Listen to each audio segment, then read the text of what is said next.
Bom, o Brasil vive um novo cenário político e também perspectivas ótimas aí para a economia, e é sobre isso que a gente vai falar no Câmara Debate de hoje aqui pela TV Câmara Uberlândia. E para discutir esse assunto, nós trouxemos aqui alguns convidados de peso para falar sobre isso. Primeiro eu queria apresentar e agradecer mais uma vez a presença, parceiro aqui do Câmara Debate, sempre está conosco, sempre se dispõe a estar aqui, que é o presidente da Câmara de Dirigentes Lojistas de Uberlândia, a CDL, o Cícero Novaes. Mais uma vez, muito obrigado pela sua presença aqui, Cícero. Obrigado, Fernando Cunha, pelo convite, e estou sempre à disposição do programa aí, TV Câmara Debate, que realmente elucida bem as nossas necessidades aqui do nosso país. Estou sempre à sua disposição e dos telespectadores também. Bom, muito obrigado.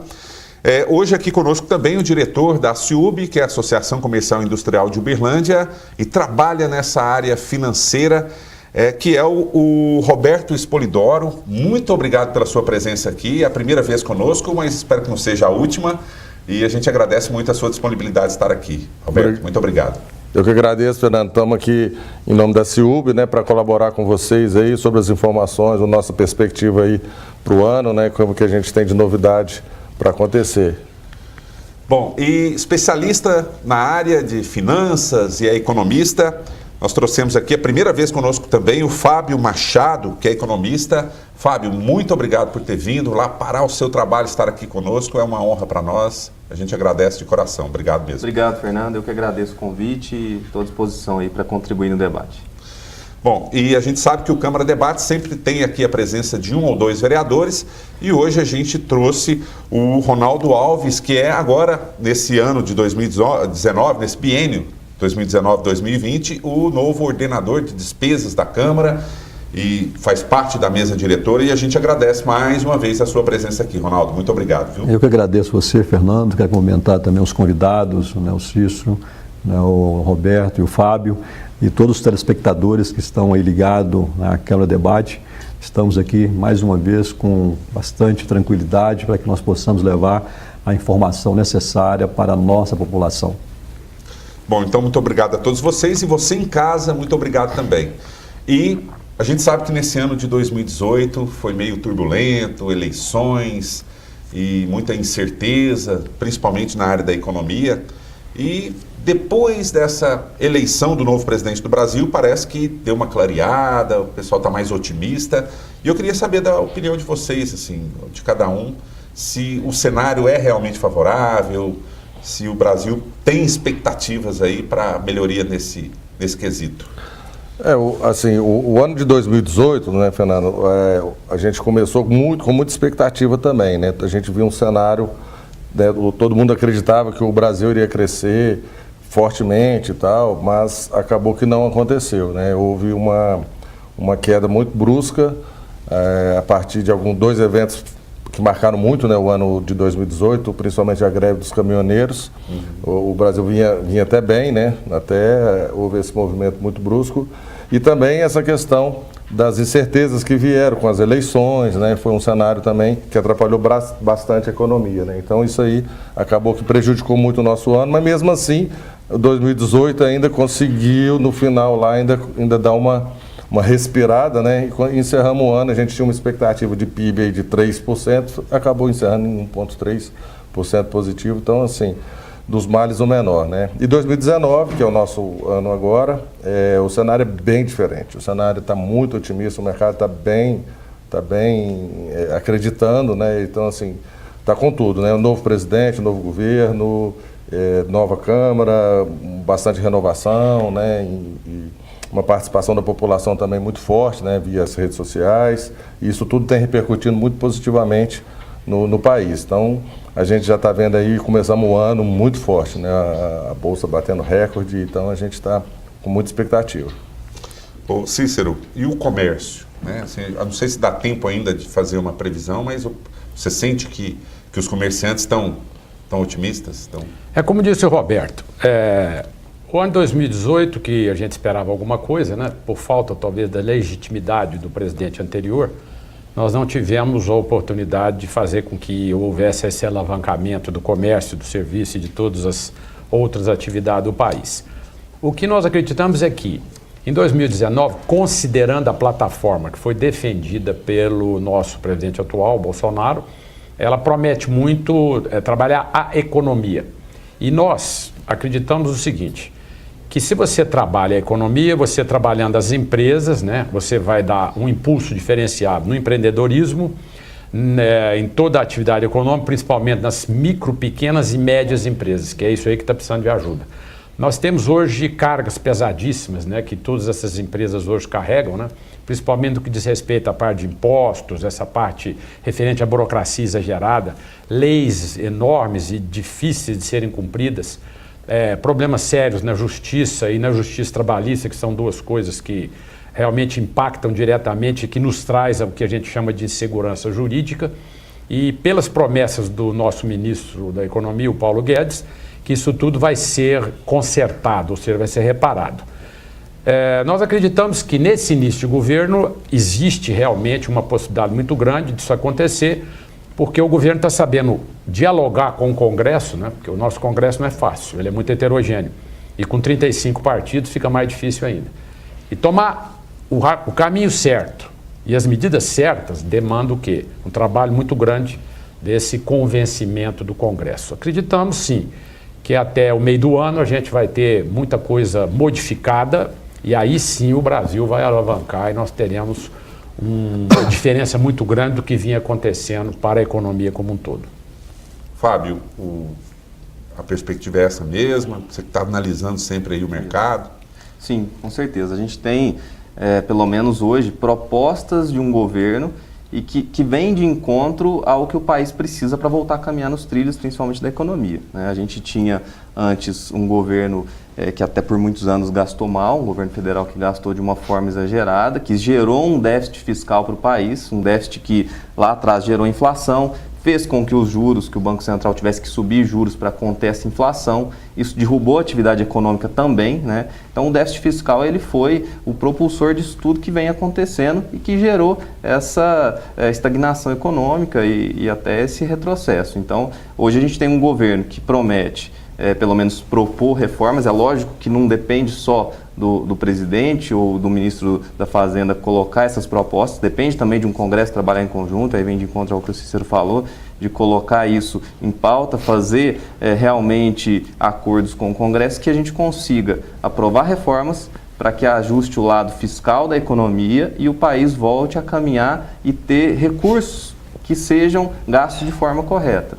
E aí o governo propõe começar com a reforma da Previdência, que hoje é um custo pesadíssimo para a máquina pública e que traz um déficit fiscal. Hoje a gente tem um déficit primário, ou seja, com o que é arrecadado pelo governo, o governo hoje não consegue pagar nem os juros da dívida.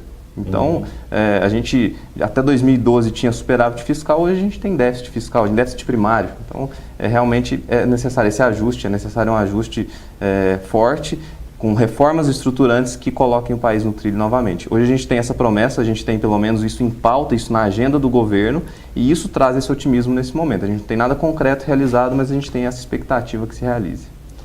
Bom, Ronaldo, além de vereador, claro, é empresário também, da área da educação, né? E a perspectiva nos dois setores aí, da política e também da educação superior. Não na questão só da educação superior, eu acho que quando você fala na área empresarial, ela afeta em todos os segmentos, né? E nós temos aqui especialistas da área e como falou aqui o Fábio e no início também o próprio Cícero, não tem como a economia, né, aquecer se nós não tivermos o equilíbrio das contas públicas, né? Isso aí jamais vai acontecer. E o que nós estamos vivendo agora no início desse governo Bolsonaro é justamente esse momento de otimismo, de positividade, onde está refletindo no mercado econômico, nas bolsas e tudo, porque estão falando nas reformas. Mas se não acontecer as reformas tão necessárias que o país precisa, aí você tem que pensar não só na reforma como falou aqui, previdenciária.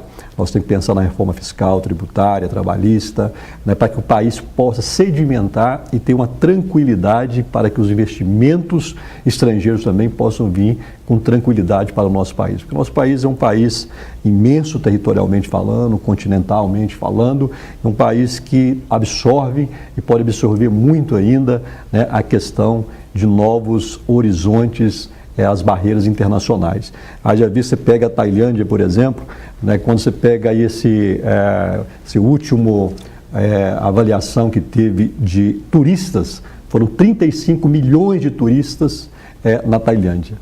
Né, no Brasil, em torno de 5 milhões e meio, 6 milhões de turistas no Brasil. Então, olha para você ver a diferença, né, o que você pode trabalhar. E por que esses turistas não estão vindo para o Brasil?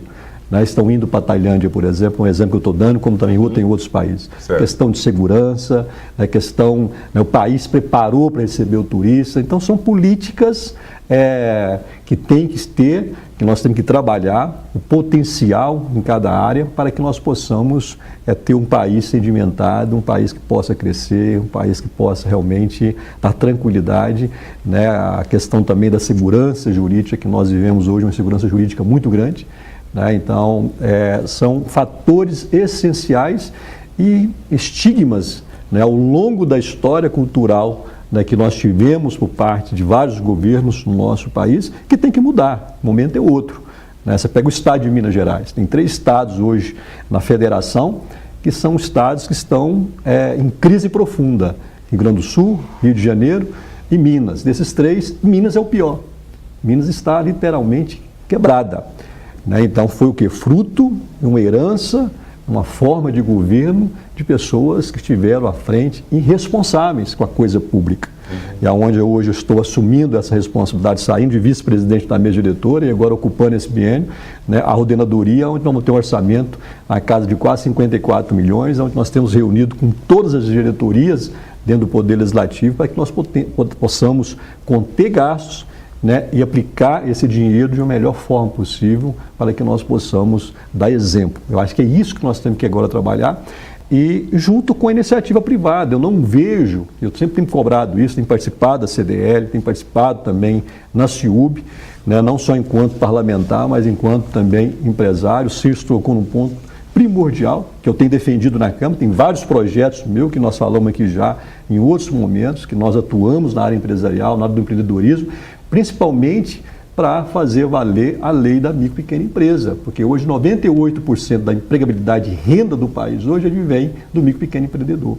Então nós temos que dar tranquilidade, temos que ter políticas públicas mais eficientes para que nós possamos ter o nosso comércio, o nosso empresário tranquilo, né, na sua atividade econômica. Aí sim, né, o governo, eu acho que nós temos que ter, né, eu sou a favor de um Estado mínimo. Né, eu acho que o Estado não tem que intervir na iniciativa privada, né, tem que ter as leis claras, as normas claras, né, e ter uma fiscalização consciente, né, mas deixar aquele que quer trabalhar, deixar quem é o empresário de bem, né, ir para frente. E nós temos hoje um Estado, quando a gente fala o Estado, é a administração pública, seja aqui no município. Pública. A máquina pública, ela intervém muito na questão hoje da iniciativa privada. Se você pegar os países de primeiro mundo, não é assim. Você tem normas claras que têm que ser seguidas e são punidas se você sair fora delas, mas o comércio, a atividade econômica, ela tem uma liberdade muito grande de ser, como se diz, gerida e trabalhada. Aí sim você vai ter, né, um desenvolvimento econômico maior. Bom, Ronaldo tocou num ponto interessante que é a contenção de gasto, né? Talvez a máquina pública também poderia dar uma enxugada, né? E não só onerar o cidadão e o trabalhador, enfim. É exatamente por isso que está dando esse otimismo todo no mercado, porque o Bolsonaro ele está realmente firme, está demonstrando que ele está querendo fazer uma reforma profunda. Porque no início do governo, ou até antes dele assumir, vinham se falando que seria uma reforma bem leve, que ficaria todo mundo de fora. Isso aí ele viu que não estava pegando bem, porque não era esse o discurso até para ser eleito. E agora, eleito, ele tem que mostrar realmente a que veio. E ele agora, então, assim, essa melhoria, todo esse grau de otimismo e essa repercussão na Bolsa, como o Ronaldo falou, é exatamente porque ele está demonstrando que o governo deve colocar todos os setores da sociedade dentro da reforma previdenciária, inclusive os militares, todos os setores da sociedade devem entrar nessa reforma. Público, né? Porque também seria um negócio, vamos dizer assim, mais definitivo, com um projeto realmente de longo prazo, e não uma coisa para ser um remendo e daqui a pouco ter que voltar de novo. Então, assim, e o momento a gente acha, né, pelo menos, é muito propício, porque é o momento de se fazer. Ele está com toda a popularidade, com toda a carga, né? E como diz o Cícero também, escolhendo muito bem, né? A população apoiando todas as escolhas na composição do governo. Então, assim, está dando as cartas, eu acho que para realmente é a hora de chamar truco, né? É hora de fazer a coisa acontecer. Certo. Bom, vocês podem ficar à vontade aí, gente. Não precisa de eu fazer pergunta, tá? Vocês podem quiser entrar e falar. O programa bom é o que o entrevistador fica só assistindo aqui também. Olha, justamente isso que o Roberto colocou da reforma da Previdência, que o Ronaldo falou de uma agenda de reformas. É isso que é necessário hoje. O Bolsonaro tem demonstrado que isso está na agenda dele, que é propor diversas reformas, né? Começando pela reforma da Previdência. E por que começando por ela? Hoje, 54% a 55% do custo da máquina pública é Previdência, né? Então é lógico, a gente tem algumas receitas do governo que seriam vinculadas para pagar essa previdência, e aí a gente não teria déficit, mas quando a gente tem que pagar diversas outras contas, e aí o Brasil tem que andar e a gente tem que ter a responsabilidade de saber que existem diversos outros custos e de investimento que o governo tem que fazer, então 54% do custo da máquina pública vai para a previdência. Então, é a primeira reforma que tem que se começar para ajustar alguma coisa, né? Depois da aprovação lá no governo da Dilma, da desvinculação das receitas da União. Então, ele pode usar qualquer tipo de receita, o Ronaldo vai saber falar muito melhor até, pode usar as receitas que vêm destinadas à Previdência para pagar outros custos. E aí, ele tem aí até 30%, se não me engano, para tirar dessas receitas que seriam Previdência e gastar de outro lado e cobrir outros custos. E aí, por isso que a gente tem um déficit tão grande da Previdência que pesa tanto no orçamento. E o ano é 2030, né? Realmente, se não houver nenhuma mudança na reforma previdenciária, em 2030 o Brasil quebra. Pelo menos a Previdência quebra, né? É verdade. Eu posso dizer o seguinte também. Eu gostaria de dizer aos telespectadores de que quando da entrada do Bolsonaro, ou seja, um pouco antes dele ser eleito, nós tomamos a liberdade de fazer uma cartilha. E essa cartilha era justamente para ajudar o próximo governante a entender que, sem colocar muita mão no bolso, nós conseguiríamos trabalhar algumas áreas do país de forma que, se fizessem da forma como a gente colocou, o país sairia facilmente da situação difícil econômica que se encontrava. E essa cartilha, inclusive, digitalmente falando, ela está lá no nosso site, para quem quiser olhar e olhar. Então, nós escolhemos algumas áreas importantes, entre elas a justiça trabalhista, a parte tributária, essa parte ligada ao meio ambiente, né, que são coisas que realmente impactam muito o país e que tem a ver diretamente com as empresas. Por quê? Não existe essa questão governo que produz emprego, de governo que vai fazer com que a população saia de uma situação financeira X para Y. O papel do governo é justamente isso, fazer com que as coisas aconteçam. Ele é o indutor. Mas ele não tem dinheiro. O dinheiro é nosso. Então, quer dizer, se o dinheiro é enviado por nós, nós temos o direito de saber para onde ele vai e como fazer. E aí, trabalhando cada um dos tópicos que a gente citou, nós vamos conseguir melhorar a situação das empresas, seja o tamanho que ela for. As grandes não precisam de socorro. O Brasil ele tem um lobby muito forte dessas empresas todas e a gente nota que eles não são quase afetados nem na crise, nem fora da crise, na maioria delas. Com relação ao resto, que dá muito mais empregos, né, e tem uma estrutura, digamos assim, mais melindrosa, se você, por exemplo, vai fazer uma reforma tributária. Reforma tributária, a conversa é assim, nós temos que simplificar só e pronto, acabou. Não é isso não. Existem coisas na reforma tributária que não é só você falar, bom, eu vou fazer um imposto único e acabou. Não. Mas, por exemplo, tem aberrações que precisam ser sanadas. Você tem o famoso PIS/COFINS. Esse troço é o seguinte, ele entra como imposto sobre o faturamento. Então, se você está tendo prejuízo, você está pagando um imposto que você não tem como pagar, porque você não teve lucro para pagar. Então, aquilo é danoso. Por que aquilo foi criado? Porque aquilo é o famoso penduricário. O governo precisava de dinheiro, criou uma situação para acabar de extorquir quem produz.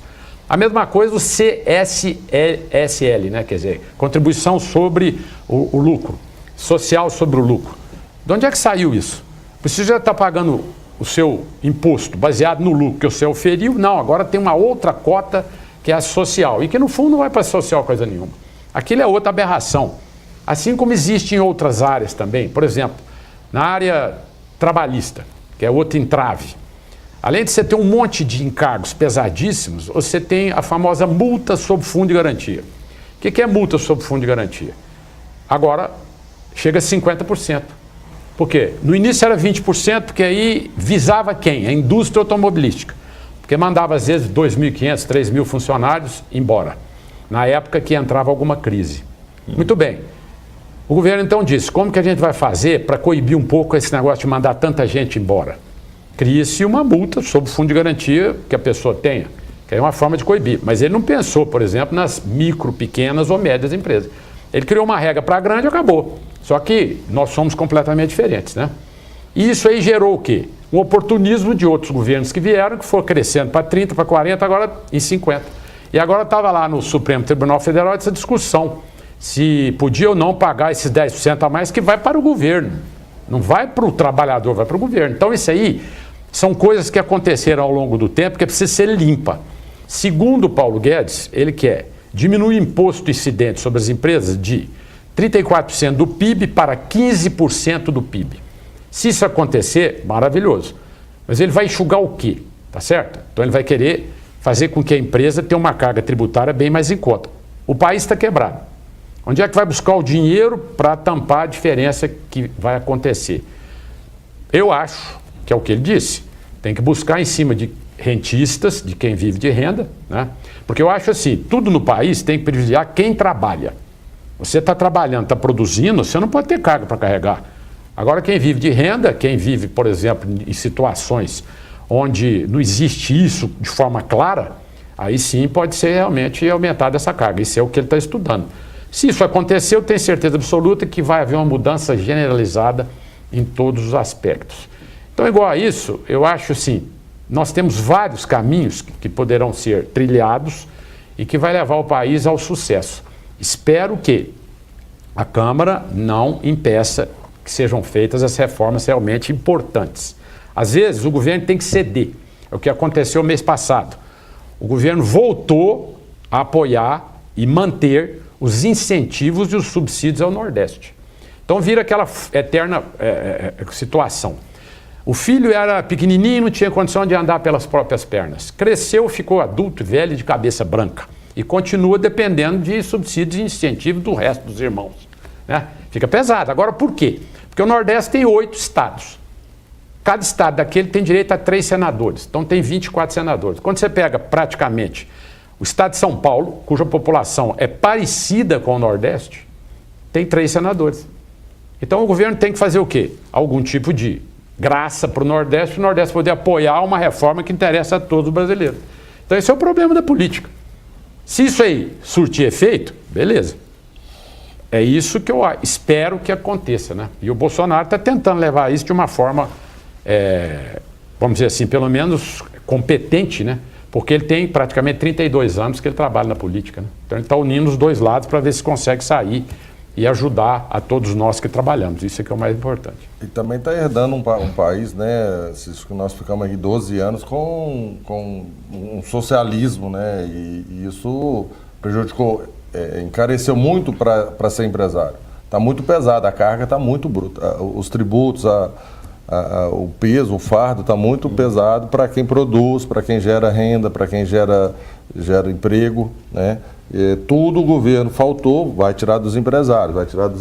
E isso está matando as empresas. E, assim, e as que sobreviveram, porque matou muita empresa, a verdade é essa, né? E as empresas tiveram que mandar pessoas embora, às vezes nem porque queria, mas é porque ela não tinha como pagar, então se fez uma necessidade devido a estar sendo excrecada, né, pelo próprio governo.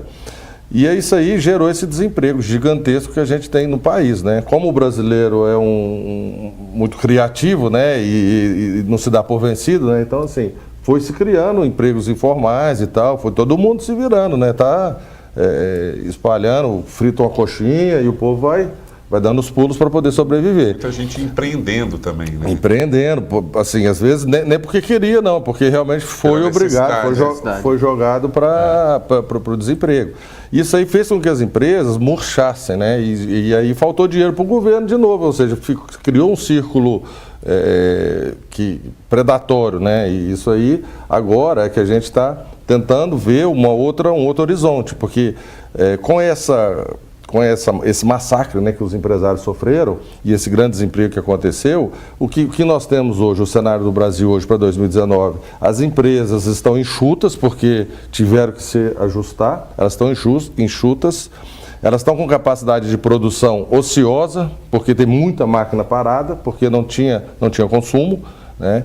E a gente está também num momento importante, porque você tem uma mudança de ambiente, né, uma mudança de cenário com todas essas, como nós já comentamos aqui, de perspectivas futuras, né, com essas reformas e tal, que o governo está se colocando. E isso aí está gerando esse fator positivo.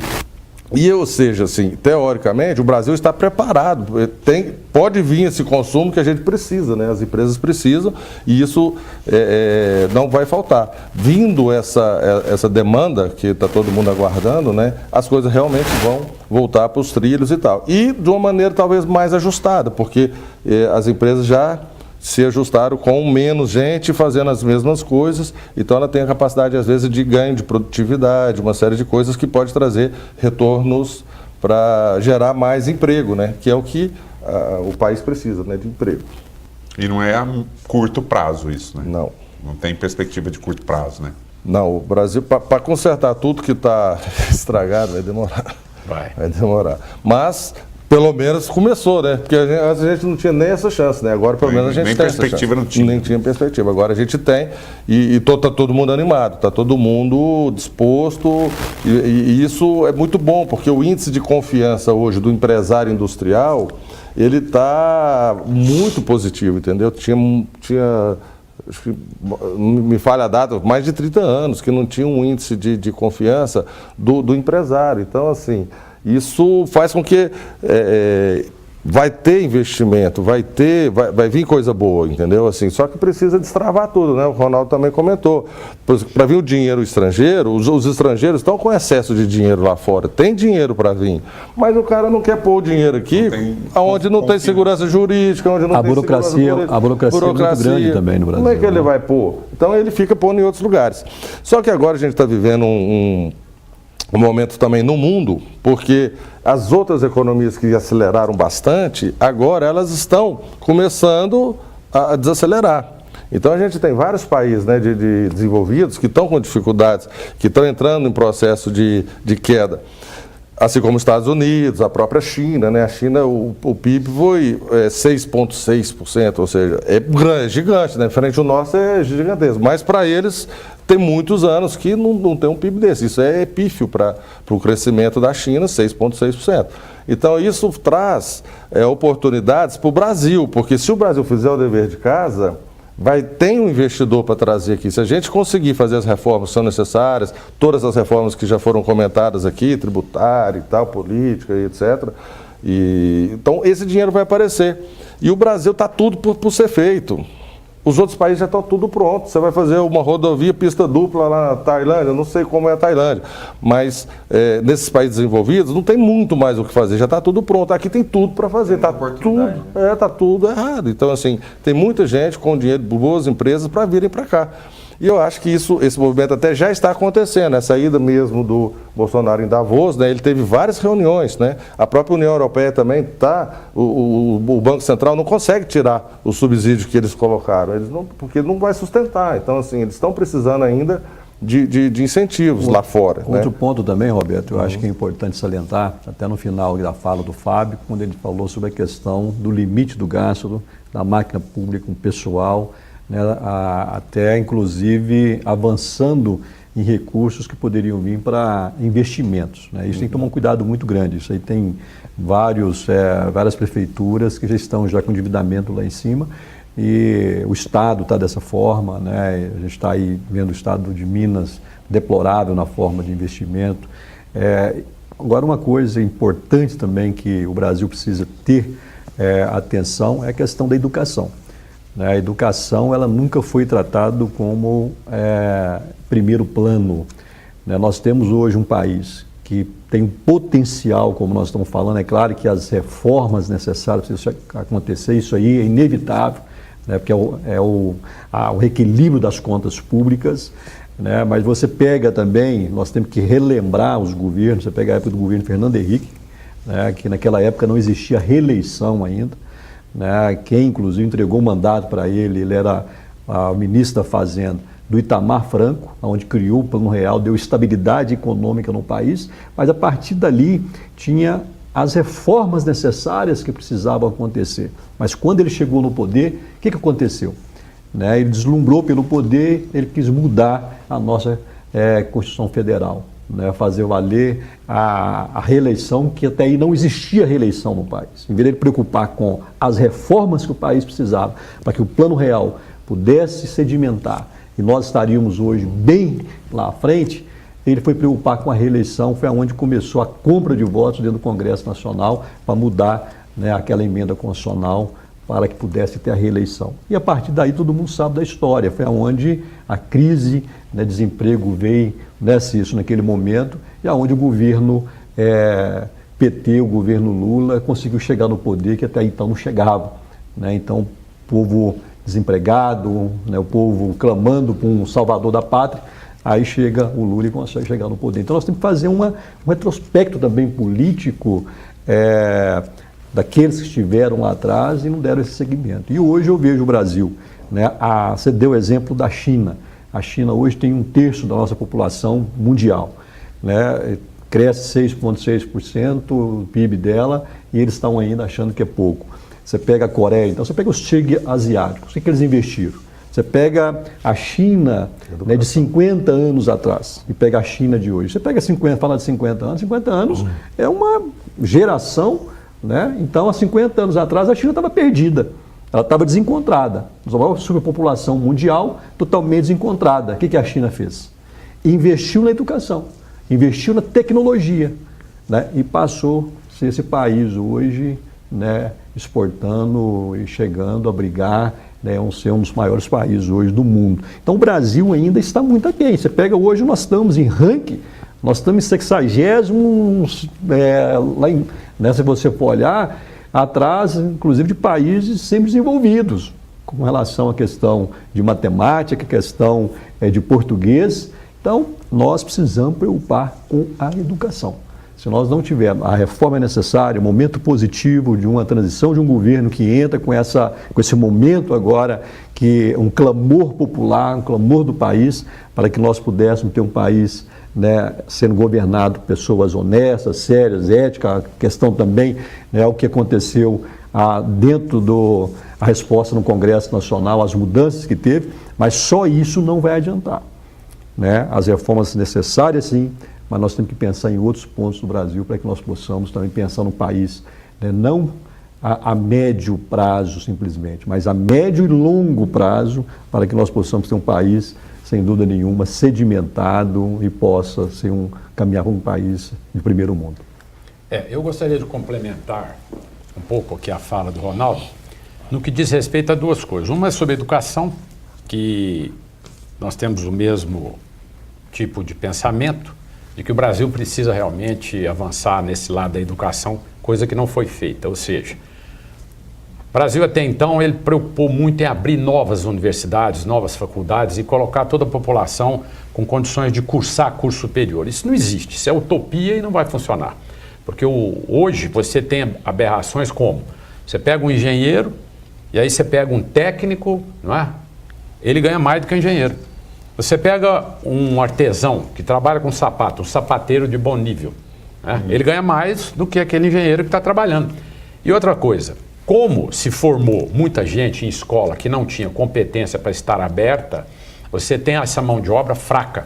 Quantas vezes você vai e recebe lá na empresa pessoas pedindo emprego de vários tipos de faculdades diferentes, né? E aí você fala, nossa, será que... Qual é o problema, né, dessa pessoa estar aceitando um cargo que não tem nada a ver com o que ele formou? Aí você vai discutir com ele, você vê que ele não tem conteúdo nenhum. Ele foi enganado pela própria escola que o formou. E o Brasil inchou nessa área. Então nós temos hoje um desequilíbrio por falta do quê? De uma visão adequada do que é dar uma educação no país. Então esse é um ponto. Outro ponto importante que eu gostaria também de comentar, que diz respeito ao seguinte. Foi comentado também pelo Ronaldo, eu estou complementando, a respeito do inchaço da máquina pública. Né? Nós recebemos informações recentes do governo de Minas atual, do Zema, né? Que ele disse o seguinte, que ele se sentiu ludibriado. Por quê? Porque quando ele fez a transição, apresentaram para ele os números do funcionalismo público de Minas.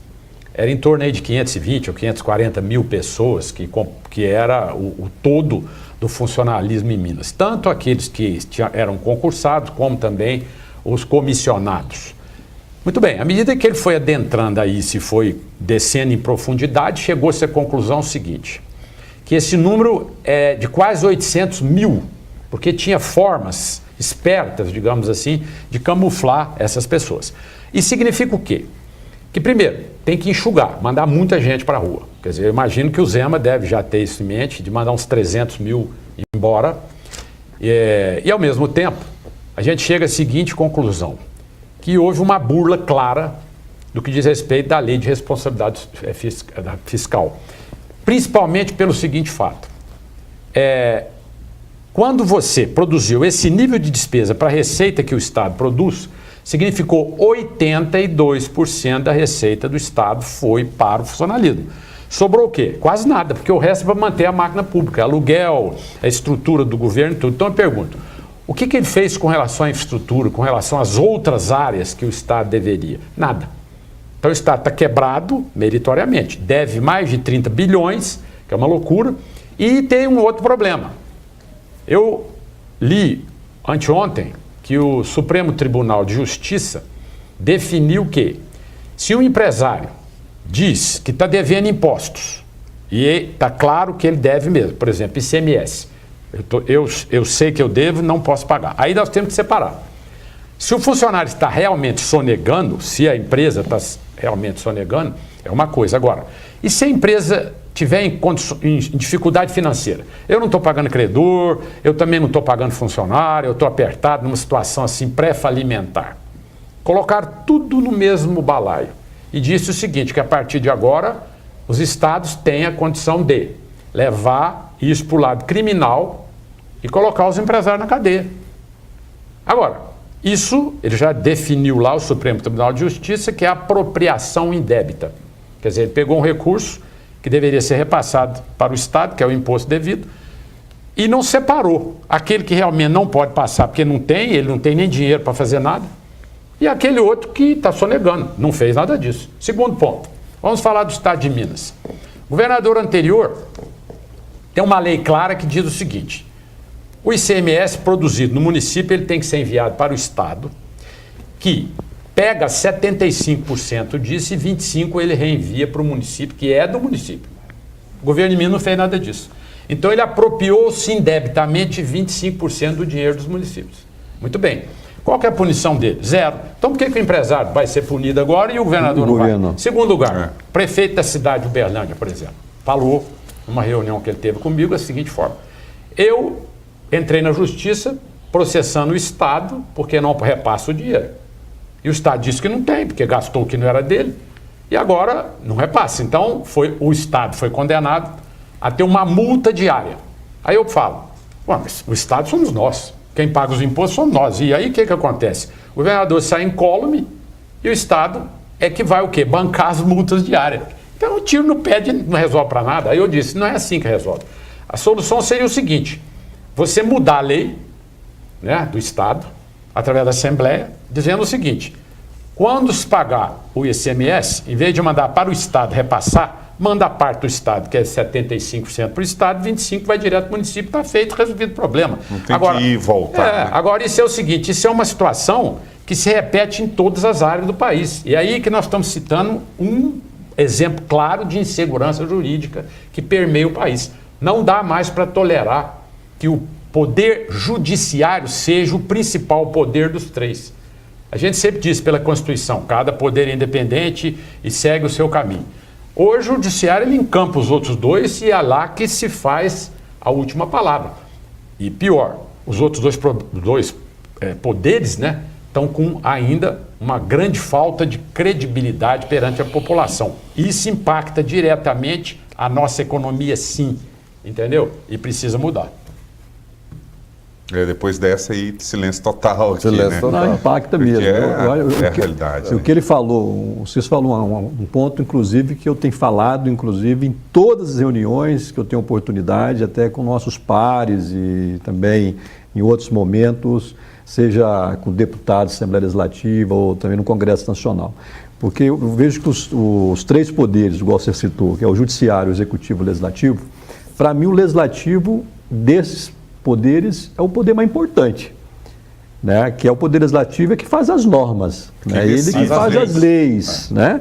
E hoje nós estamos vivendo uma questão inversa, mas devido, você tocou no ponto fantástico, é a questão da credibilidade. E uma das grandes culpadas disso é a própria imprensa, porque a imprensa hoje, ela pegou tanto no pé do legislador, né, do poder legislativo, e ela procurou generalizar.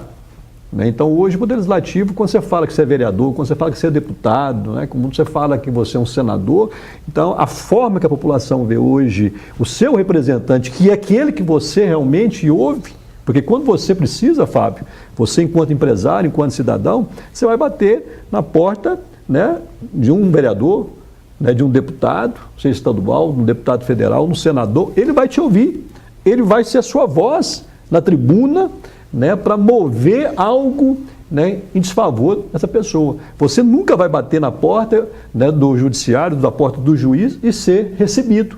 Hora nenhuma, a não ser através, né, de uma ação que você possa estar movendo. Então nós vivemos hoje um momento complicado. Eu vejo isso, eu estava hoje mais cedo, né, no lançamento lá, onde abriu a tabela da Copa Davis que vai ter em Uberlândia sediado, né, que é a Brasil e Bélgica. Né, nós estávamos conversando sobre isso. Eu não estou mais na minha posição como vice-presidente, o presidente está viajando, mas estou como primeiro secretário, estava lá o Vilmar, nosso primeiro vice-presidente da Câmara. Nós não fomos selecionados para estar na mesa, o executivo estava na mesa, né, estavam todas as autoridades na mesa, mas o Poder Legislativo não estava na mesa. Mas quando precisa, né, qualquer situação do município que você vai agir, seja você construir uma escola, seja você fazer, né, uma doação de um terreno, né, seja você regulamentar uma lei, tem que passar pelo crivo, né, da Câmara do Poder Legislativo, e ele não é reconhecido. Então, justamente hoje, pela questão que nós estamos vendo, então, essa questão aonde também, né, nós estamos, esta questão maior da judicialização que virou o país. Né? Você pega hoje a questão das empresas, voltando lá em meados do ano passado, onde foi fechado quase 189 estabelecimentos de uma forma arbitrária. Foi onde nós fizemos aquela audiência pública, onde eu mudei o código de postura no setor de fiscalização, para que nós pudéssemos ter uma fiscalização orientativa, né, conciliadora, né, próxima do empresário de bem, para que pudesse sanar o seu problema, não punitiva da forma que estava, porque aí você está trabalhando o quê? Em parceria. Mas aonde que foi culminar? Aonde que foi o debate? Quem trouxe a discussão à tona?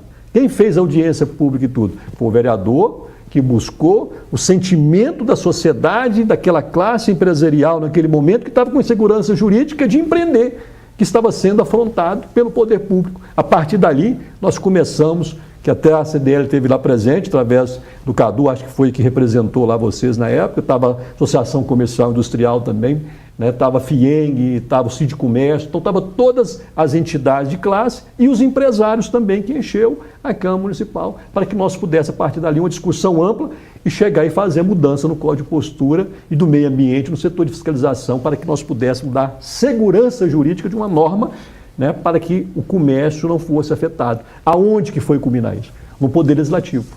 Né? Então a gente não pode tratar, e a população tem que entender isso, né, o telespectador que está nos ouvindo nesse momento, para que nós possamos ter um equilíbrio, né? Mas hoje eu vejo, sem dúvida nenhuma, né, que nós estamos vivendo um momento de totalmente descredibilidade com relação com parte hoje do Poder Legislativo no nosso país. Eu só queria complementar uma coisinha aí do que você falou, Ronaldo, que é o seguinte, de quem é a culpa de tudo que tem acontecido? No meu modo de entender, tem duas coisas. Primeiro, é a omissão até então do empresariado. Porque se tem uma força, que é a força maior do país, é o empresário. Seja ele do tamanho que ele for, ele é realmente a força que impulsiona o país, que produz, que dá emprego, que paga impostos, que tenta reequilibrar a parte social do país. Quando você falava até então, em política, o empresário falava, olha, isso que já tem aquele célebre provérbio antigo que é assim, em política, em religião e em futebol a gente não dá palpite. Não é como? Então é aquela história. Eu não sei para onde vou, portanto qualquer lugar serve. Não é assim? Agora, eu acho que de uns 5 anos para cá, isso está mudando. Os empresários agora estão sentindo que eles precisam ser bem representados, eles têm que participar, parou de ficar de braço cruzado e deixar que as minorias, às vezes estão levantando causas que não tem nada a ver com aquilo que vai mudar o país e que se manifestem de uma forma intensiva e acabem levando a melhor sobre a maioria. Isso eu acho que está acabando. E o que nós precisamos é tomar pé em cima disso e fazer as coisas acontecer da forma certa. Por exemplo, você citou aí, lei de acessibilidade, que afeta diretamente todos os empresários no que diz respeito ao seu negócio. A lei de acessibilidade brasileira é muito além do que todas as outras do mundo inteiro, inclusive país muito mais desenvolvido que nós. E eu pergunto para você, onde é que está o calcanhar de Aquiles? Não é que nós somos contra a acessibilidade, não. Qualquer um de nós, em qualquer momento, você pode ter problema de acessibilidade. Tem que ter flexibilidade. Então nós temos que realmente trazer esse pessoal e incluir. Tem que ter uma flexibilidade. Não é isso. É que me faz uma lei dizendo o seguinte, ela entra em 2000, foi regularizada em 2004. E aí diz o seguinte na lei, a partir desse momento, todos os projetos têm que conter acessibilidade e serem construídos com isso. Beleza. Só que tem um outro problema. Criou-se um outro parágrafo dizendo que daria 5 anos de prazo para todos os outros imóveis que têm 50 anos, 40, 100 anos, que se adaptassem totalmente ao que a lei pedia. Isso aí acabou, impactou. Por quê? As pessoas não tinham, primeiro, condição financeira, principalmente pela crise que até hoje continua, de fazer nenhum tipo de reforma. Segunda, tinha um monte de impedimento técnico. Porque os imóveis antigamente tinham uma lei de usurpação de solo completamente diferente do que é de hoje. Mas é isso aí entra inclusive a falta de preparo do legislador. Mas é lógico, é o que mais tem no país. Justamente, mas aí também, igual você falou, vem dentro do que você está falando, a falta de participação da classe empresária, da classe também formador de opinião, para que não deixar só uma questão como essa acontecer. Concordo com você, por isso mesmo que eu estou dizendo, que eu acho que de uns 5 anos para cá, a gente sentiu claramente que os empresários começaram a entender que se eles não trabalharem o ambiente de negócio onde eles estão inseridos, eles vão ter sempre essa barreira na frente. E eu dou um exemplo, que é o seguinte, você é um corredor, então todo dia você vai lá no Parque Sabiá e faz aquela volta de 5 quilômetros em 20 minutos. Perfeitamente possível para um atleta em condições. Beleza.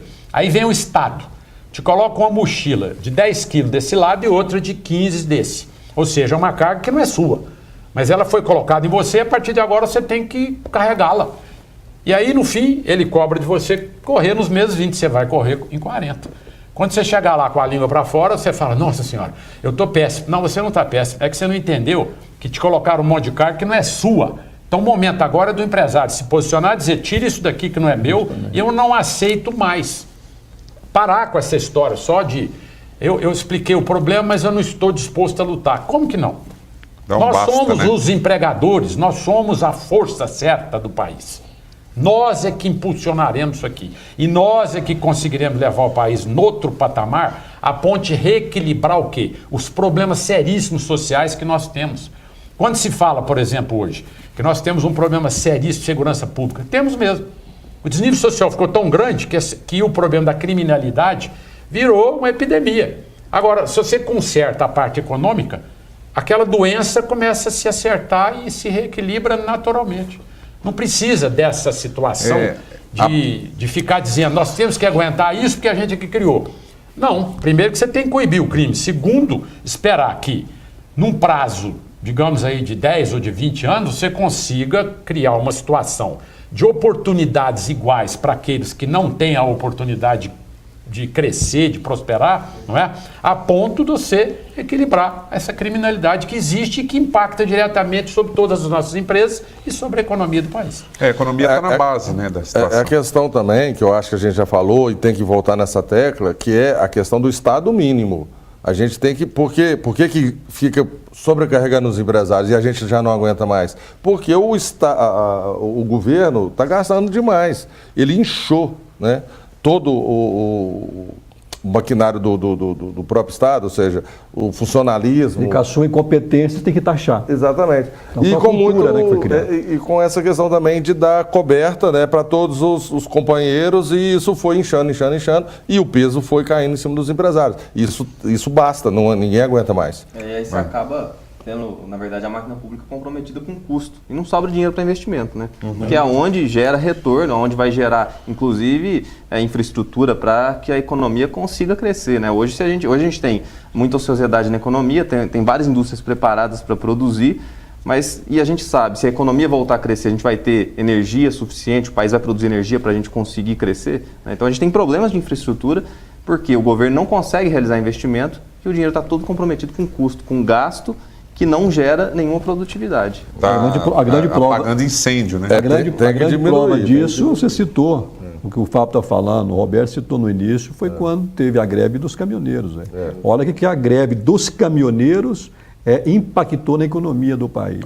Né? Por quê? Falta de infraestrutura ferroviária, né? Que o país nunca trabalhou para isso, nunca investiu nisso e tudo, e nós dependemos simplesmente, né, de hoje das rodovias, né? Então, isso aí é uma questão que nós temos que repensar muito. E aí o Brasil fica, na verdade... Refazer, né? E o Brasil fica na mão, assim, se o governo não tem dinheiro para investir, por que o empresário vai colocar o dele aqui primeiro, antes do governo começar a fazer investimento? Né? É lógico que as parcerias público-privadas são importantes e tem que acontecer, mas o governo ele tem que ter dinheiro para fazer esse investimento, para atrair o empresário, para que a gente consiga construir o país e melhorar a infraestrutura. Tem que ter uma contrapartida, né? Exatamente, a mesma questão do crédito hoje. Os bancos privados, eles não têm por que voltar a ofertar crédito antes do governo colocar algum dinheiro. E como que o governo vai colocar se a gente tem um déficit fiscal gigantesco? Né?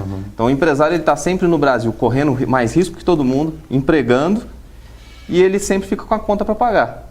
E ainda no Brasil a gente tem um problema que nos países desenvolvidos, o empresário lá, ele é colocado em outro patamar, que ele é demonizado. Aqui o empresário no Brasil, ele é o explorador, né? E enquanto a gente paga a conta, o empresário está pagando a conta, empregando, e o próprio empregado que está ali recolhendo seus impostos, ele está recolhendo porque ele tem emprego, né? Porque tem alguém que está querendo correr risco antes para empregar, para colocar seu dinheiro, para investir, para acreditar no país, para ter um retorno, para ter um possível retorno. A gente chega no cúmulo que hoje o melhor emprego é ser funcionário público. Ou seja, antigamente, né, todo mundo torcia para que seu filho fosse empreendedor, que gerasse sua própria empresa, que gerasse renda, gerasse emprego e tal. Hoje não. Você tem a figura da profissão, o que você está fazendo? Eu estudo para concurso. Então, assim, ele só se forma e fica estudando para concurso, porque é ali que ele quer o quê? A segurança, ele vai ter um salário alto, que nós que vamos ter que pagar esse salário alto. Não precisa correr risco. Não que não mereça, porque cada sua, né, tem a sua remuneração, mas é que a carga está pesada, está tendo muitas vezes, muita gente onde não precisa e aonde precisa não tem. Então está mal administrado, muito mal administrado. O próprio Ronaldo falou sobre essa parte aí de logística, né? E eu volto a reiterar esse ponto, porque o que a gente tem acompanhado nos últimos 3 anos para cá é que a partir do momento que o Correio passou a ter uma deficiência muito grande financeira, que ele foi mal administrado, foi dilapidado, o próprio fundo, que é o Postales, também está totalmente quebrado, assim como das outras empresas estatais. O Correio, que era, digamos assim, a nosso orgulho, a nossa bandeira, né, de um trabalho que funcionava bem, ele parou de ter condições, por exemplo, de trabalhar bem através do SEDEX, através de todas as entregas, né? Em serviço básico mesmo. Serviço básico. Então entrou os famosos couriers, né? Que é FedEx, é UPS e outros iguais. Muito bem. O que aconteceu com o frete? Dobrou. Qualquer mercadoria que você compra pelo e-commerce e compara com o que você comprava 3 anos atrás, você vai ver que o frete dobrou, assim, com correção monetária e tudo dentro, ele dobrou, real, né? E aí eu pergunto, quem foi que foi prejudicado? Consumidor, povo brasileiro. Segundo ponto, existe também coisas que não têm cabimento. Como que o Brasil exporta mercadoria e cobra aí um imposto, ajuda o país a exportar, mas em compensação, no quesito importação, ele tem um imposto absurdo. Você não só paga 60% de imposto de importação, como você paga também o ICMS no estado que você está envolvido. Além disso, isso conta também sobre o frete, que é um absurdo total, onde se vê imposto de importação sobre frete, mas tem. E sobre também as taxas alfandegárias, né, que existem, que são pesadas. E o mais estranho, ocorre a mesma coisa no Mercosul. Se você pega uma mercadoria da Argentina e traz para o Brasil, parece que o Mercosul funciona, que entre os países do Mercosul isso aí é normal. Não é, não. Qualquer courier te cobra os 60% de imposto, sim, e cobra também sobre o frete. Aí você fala, então para que existe o Mercosul? Está me entendendo? Isso é que precisa desmistificar, porque você não tem, vamos dizer assim, a informação de tudo. E você se perde, porque é tanta coisa que mudou. E o pior, existe o legislador, que no caso está sobre o deputado lá, que define as regras da lei. Mas aí vem a Receita e solta uma resolução.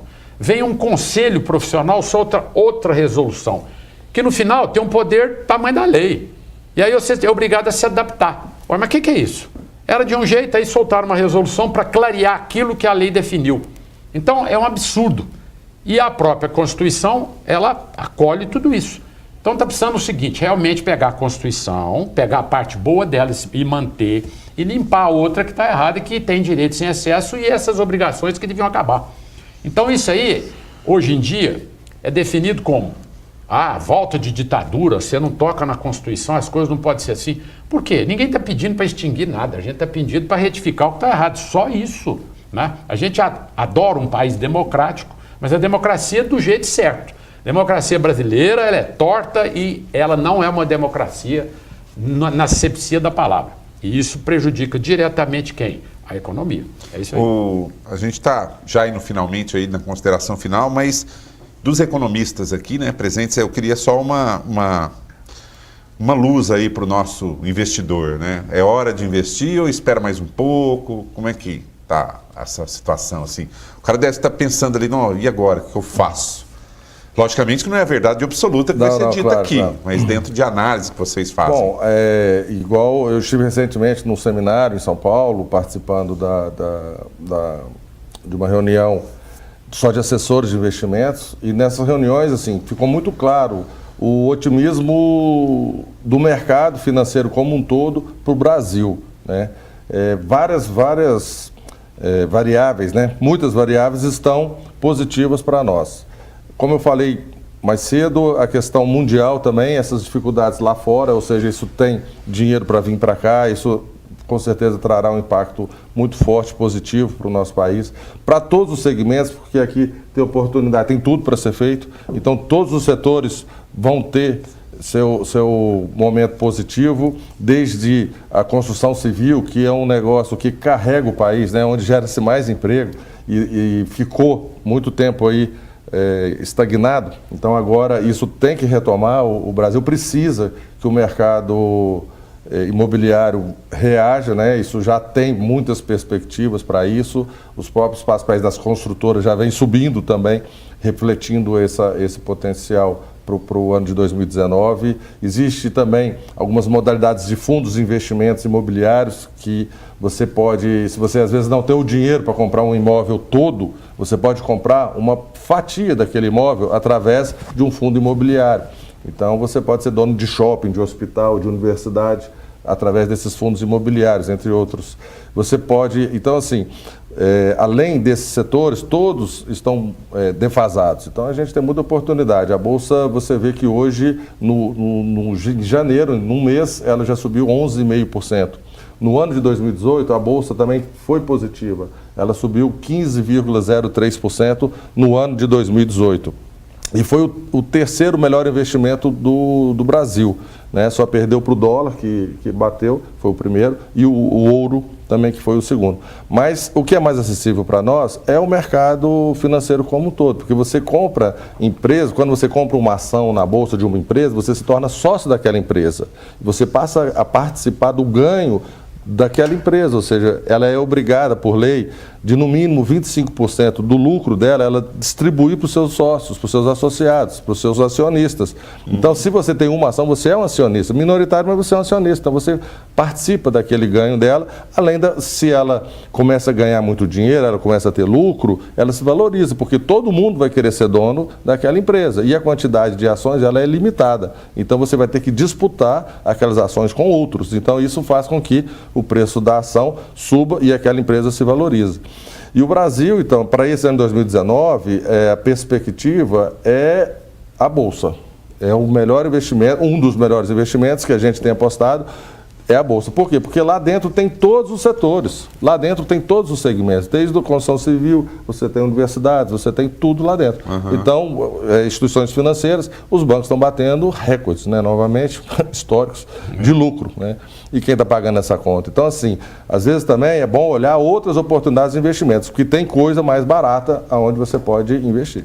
Alguma consideração, Fábio, para a gente encerrar? Bem de encontrar isso, a gente... Na verdade, é hora de acreditar no país, né? É hora de acreditar que realmente a gente vai conseguir sair desse patamar de problemas fiscais, de descontrole das contas públicas. É claro que existem diversas propostas, a gente está num caminho positivo, né? E esse é o momento de investir, seja no setor financeiro, seja no setor produtivo. Quem investir agora e realmente quiser acreditar no país e acreditar, seja no setor produtivo, seja comprar uma ação, que hoje é um bom investimento, ele lá na frente vai ganhar. A hora que realmente começar a valorizar e o país estiver crescendo, quem vai ganhar é quem investir agora, quem colocar o dinheiro e arriscar agora é quem vai ganhar lá na frente. Isso, claro, com uma boa assessoria ali, Sem fazendo sim. Né? Não vai na emoção não, né? Ajuda bastante. Hoje, para você ter uma ideia, o investimento, onde está o dinheiro da população é na poupança. E foi o pior investimento no ano de 2018 e vem sendo, né, ao longo dos anos. Então isso tem que mudar talvez também. A facilidade de se investir na poupança é muito simples, né, muito rápido, muito prático. Então as pessoas às vezes investem na poupança e acham que está fazendo o melhor negócio, como já foi lá atrás o melhor negócio. Só que hoje não, hoje tem muito mais oportunidades para o seu dinheiro. E outra coisa, o que eu sempre falo, assim, o mais difícil você já fez, que foi ganhar o dinheiro. E não só ganhar o dinheiro, porque às vezes você ganha o dinheiro, mas você gasta o dinheiro, porque você precisa dele para sobreviver. Ou seja, você ainda conseguiu guardar dinheiro. Olha o tanto que foi difícil. Você passou por 3 etapas dificílimas, que é conseguir ter dinheiro sobrando. Isso é raro. Então, dê valor a esse dinheiro seu que está guardado, esse dinheiro seu que está... Esse dinheiro vale, eu falo que hoje ele vale 2 para 1, porque está tão difícil ganhar um dinheiro novo, que esse que está guardado, você tem que dar muito valor a ele. Então, é muito pertinente que você procure uma assessoria financeira para fazer daquele seu dinheiro que ele renda o máximo que é possível. Fazer o dinheiro trabalhar para você, fazer o dinheiro trabalhar para ele. E sempre de acordo com o seu perfil de investidor. Porque se você é um cara conservador, existem produtos conservadores bem melhores do que a poupança para você investir. Não significa que você vai investir em produtos que estão fora do seu perfil, entendeu? Se você tem um perfil mais moderado, talvez mais agressivo, tem produtos também para esse perfil do investidor. Tem startups aí, estamos na febre das startups. Tem muita pra coisa. O mais importante é não ser passivo com o seu dinheiro, entendeu? Pô lá no bar, como é que você investe? Eu ligo para o meu gerente, o que ele fala que tá bom e fica lá. Assim, tem que mudar essa cabeça. Nós estamos vivendo outra época, é outro mundo, a tecnologia está aí. 1000 outras coisas surgiram já depois disso. Então, a pessoa tem que se atualizar, esse é o conselho que eu dou, e preocupar com o seu dinheiro. Olhar, ninguém olha, muita gente não olha, tem o dinheiro lá, não sabe nem o que está aplicado, não sabe o que está rendendo, não sabe se tem outras oportunidades. Então, essa oportunidade, é isso que eu aconselho. Buscar um assessor de investimento, buscar uma assessoria de investimentos para poder te ajudar. Às vezes seu dinheiro está bem alocado, mas a maioria das vezes que a gente tem visto, não está. Então, às vezes você está investindo numa previdência privada, os maiores fundos de previdência privada estão performando muito mal, porque foram criados muito tempo lá atrás, a legislação já mudou, hoje os gestores têm mais oportunidades de investir em outras coisas, eles estão conseguindo entregar uma performance, entregar um resultado mais positivo do que os outros. Então, assim, tem muita coisa boa, nova, que está na praça e que você fica parado lá atrás achando que o que você fez 1 ano, 2, 5 anos atrás, 10 anos atrás, continua sendo o melhor. Talvez não, com certeza isso já mudou, a economia muda, a economia ela tem muitas variáveis, oscila, então o que foi bom lá atrás não significa que vai ser bom esse ano ou vice-versa. Então eu acho que a busca da assessoria financeira é o mais indicado para você. Tá. Bom, infelizmente até ultrapassamos o tempo aqui, mas valeu a pena esse tempo a mais. E eu queria uma consideração final de cada um para o nosso telespectador, enfim, uma orientação final, algo aí que vocês tenham a dizer.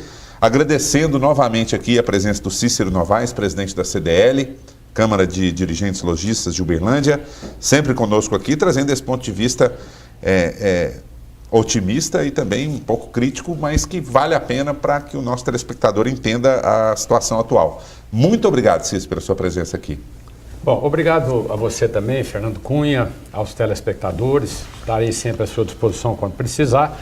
E uma consideração que eu considero importante agora para finalizar isso, é que o otimismo está muito grande e nós temos certeza que isso ajuda muito a impactar a economia. Porém, o momento também é de cobrança, ou seja, é ficar atento para que tudo aquilo que foi prometido pelo presidente eleito, que possa ser implementado e implantado para que todos nós tenhamos realmente o objetivo de que a economia em primeiro lugar. Então é cobrar e saber acompanhar esse caminho que nós temos que trilhar daqui para frente. Bom, muito obrigado, Cícero. Roberto Spolidoro, diretor, um dos diretores da CIUB, aqui conosco hoje, pertinente nesse assunto, né? Sempre vem outros aqui quando o assunto é indústria, vem uns tal, e muito bem representado aqui a CIUB. Muito obrigado pela presença e a gente espera ter você novamente aqui. Tá? Obrigado, Fernando. Eu queria deixar, já dei um recado importante agora mesmo, eu acho que é o recado que eu queria deixar, exatamente esse. Preocupe com o seu capital que está guardado, ele vale muito, então preocupe com ele. E seu futuro vai depender disso. Então, espero você. Pé no chão, né? Pé no chão. Pé no chão. Bom, aqui o economista Fábio Machado, primeira vez também conosco aqui, e contribuiu muito, e a gente gostaria muito de agradecer, Fábio, e contar com você outras vezes aí, se possível. Muito obrigado pela presença. Tá? Obrigado, Fernando. Obrigado aos telespectadores e com certeza pode contar com a presença sempre. Acho que é isso que o Cícero falou, é fiscalizar agora, é cobrar o que foi prometido, né? Também colocar agora a questão de quem quiser investir, quem quiser começar alguma coisa, algum negócio, realmente fazer isso com o pé no chão, acompanhando de perto o que vai acontecer com a economia. E é momento também de acreditar, quando a confiança do investidor sobe e do empresário em geral, é hora de investir, acreditar para lá na frente colher os frutos. Bom, muito obrigado, Fábio Machado.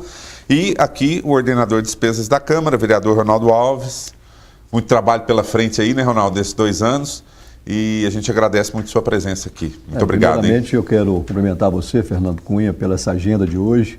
Cumprimentar aí também os companheiros aí que esse debate bem rico, né, nas informações econômicas, financeiras, né, o Cícero Heraldo da CDL, né, o nosso Roberto, aí também investidor, também é especialista na área financeira, e também economista aqui, o Fábio.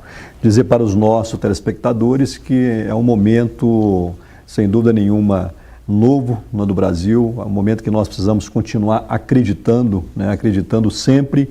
E eu, como parlamentar, vereador da cidade de Uberlândia, com essa nova função agora e responsabilidade, acima de tudo, né, de gestor, né, do Poder Legislativo Municipal, a segunda cidade hoje do estado de Minas Gerais, né, uma das principais do interior do país, está à frente aí de 10 capitais brasileiras. É uma honra poder estar na Câmara representando a população, trabalhar em prol também, né, dos empresários. Nós criamos a comissão permanente da Casa, do Micro e Pequeno Empreendedor, hoje onde tem voz dentro da Câmara Municipal, para que possa debater esses projetos que têm se tornado realidade. E eu tenho dito sempre que nós vamos continuar trabalhando, né, com muita responsabilidade dentro daquilo que nós acreditamos acima de tudo. E hoje, como ordenador de despesa, é mais ainda uma responsabilidade de gerir, né, um orçamento na casa aí de 54 milhões de reais, onde nós vamos trabalhar para que esse dinheiro possa ser empregado, né, de uma forma responsável. Essa vai ser a nossa meta e é o que nós já temos sentado com todos os departamentos dentro do Poder Legislativo do município, e nós vamos continuar aí trabalhando para a nossa coletividade, para a nossa população, e todas as entidades também hoje do setor produtivo podem continuar acreditando nos projetos e na nossa atuação na Câmara para que nós possamos, né, ter um município cada vez mais promissor, um desenvolvimento econômico que caminha, sem dúvida nenhuma. Se não tiver um desenvolvimento econômico, nós não vamos ter o social, né, para que nós possamos ter uma cidade harmoniosa. E é dentro disso que eu acredito que nós vamos continuar trabalhando. No mais, eu quero agradecer a oportunidade de poder estar aqui nesse debate tão importante. Bom, então, muito obrigado a todos e obrigado a você em casa, né, que nos acompanhou e chegou agora, quer pegar o programa do começo. Existem reprises aqui na TV Câmara, mas também o nosso programa está disponível no portal da Câmara, câmarauberlandia.mg.gov.br, tá? Até um próximo Câmara Debate. Até lá.